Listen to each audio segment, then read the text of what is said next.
Dalam Islam ada 5 hal yang disebut sebagai asasiyat khamsah, 5 hal yang sangat asasi yang dijaga oleh Islam.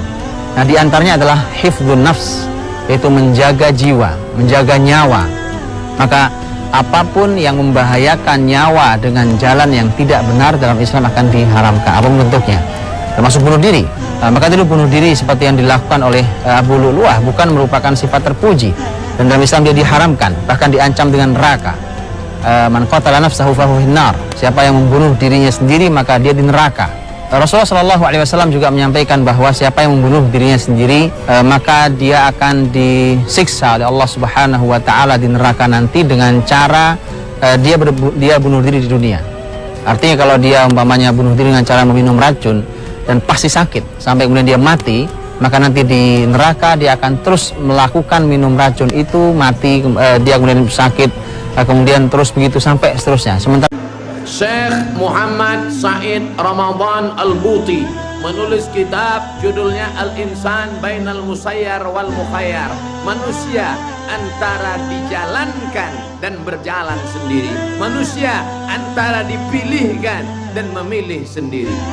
Dulu ketika lahir menjadi orang Melayu, apakah Ustadz Mahir At-Tuwailibi memilih atau dipilihkan? Bapak jadi orang Jawa, memilih atau dipilihkan? Dipilihkan. Maka kita tak boleh ejek orang Batak, Cina, tak boleh, karena dia tidak pernah memilih, dia dipilihkan. Tapi ada saatnya kita memilih. Malam ini mau datang ke pengajian, memilih atau dipilihkan? Memilih. Mau bunuh diri, ada pisau silet, memilih atau dipilihkan? Boleh ragu kan? Ketika Buya Hamka baca bukunya Tasawuf Modern, baca itu tulisan Buya Hamka di saat dia betul-betul down dalam penjara, naik tapak sepatu ke atas mejanya. Hei Hamka, kau pengkhianat bangsa. Nampaknya pisau silet di dinding penjara. Apa kata setan? Hamka, ambil pisau silet itu, potong urat nadimu. Tak ada gunanya kau hidup. Kau di Maninjau, Sumatera Barat diangkat sebagai datuk nenek mama orang Minangkabau, dan sekarang engkau bergelar doktor dari Al-Azhar honoris causa. Sekarang kau dituduh sebagai pengkhianat, mau menjual negara ke Malaysia.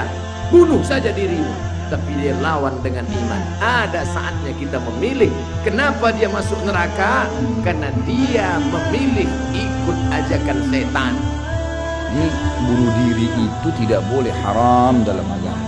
Dan ada babnya sendiri, nanti kita bahas, yang terburu-buru. Apapun alasannya nggak boleh bunuh diri. Tidak ada. Kalau bunuh diri, kalau tadi membunuh masih ada celah-celahnya. Tapi kalau bunuh diri nggak boleh, sama sekali, mutlak nggak boleh. Itu dosa besar.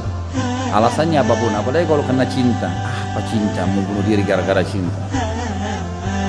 Saya gila kalau tidak nikah sama orang itu, akhirnya bunuh diri. Gila bener nanti. Memang cuma dia laki-laki, memang cuma dia perempuan, banyak, gitu kan? Banyak. Dan bukan cuma 1-2 suku, ada ratusan suku di muka bumi. Ardunya buminya Allah luas. Kenapa harus bunuh diri gara-gara cinta? Ini karena tidak ada punya iman, imannya nggak ada. Ada memang hadis yang berbunyi, ruh seorang mukmin akan bergantung antara langit dan bumi kalau utangnya masih belum dilunasi. Itu memang benar. Tapi itu kalau utang, bukan masalah dia bunuh diri. Kalau bunuh diri ya sudah tetap disiksa oleh Allah Subhanahu wa taala di kuburan karena dia melakukan dosa besar, ya. Dan tidak ada namanya ruh gentayangan. Sudah kita jelaskan masalah ini. Enggak ada ruh gentayangan, enggak ada ceritanya kuburan terbuka pocong keluar. Enggak ada ceritanya tangan tarik-tarik orang dari kloset, itu dusta semua, enggak ada. Itu cuma sinetron film itu yang dibuat-buat. Jadi itu semua tidak benar, tidak ada dalam Islam. Orang kalau masuk kuburan, taman dari taman surga atau lubang dari lubang neraka, nggak ada yang lain. Nggak mungkin terjadi dia gentayangan ganggu orang lain. Jadi itu tidak mungkin, ya. Itu tidak terjadi. Kalau masalah takdirnya, ya memang dicatat di Lauhul Mahfuz, tapi itu takdir ikhtiar, ya. Proses seseorang mati itu ikhtiar dia. Kasus ajalnya datang di mana, dicabut ruh oleh malaikat, itu takdir mutlak. Saya sudah pernah jelaskan. Jadi takdir ada 2 macam, ada yang mutlak, tidak ada campur tangan kita di situ. Seperti kita mati di mana, ya itu, kapan, itu sudah mutlak, Allah yang tentukan.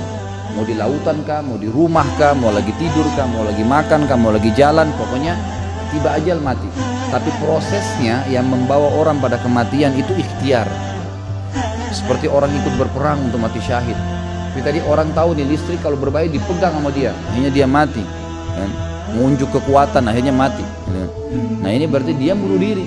Proses ini dinilai oleh Allah Subhanahu Wa Taala. Kalau dia prosesnya baik, dia kena mati syahid, membela kehormatan, maka kebetulan ajalnya datang, itu berarti dia ditutup dengan kebaikan. Tapi kalau proses ini dia buat keburukan, ya buruk. Lauhil Mahfuz tercatat, dia milih bunuh diri misalnya, itu dosa besar. Maka berarti dia berdosa. Wa ma khalaqtul jinna wal insa illa liya'budun.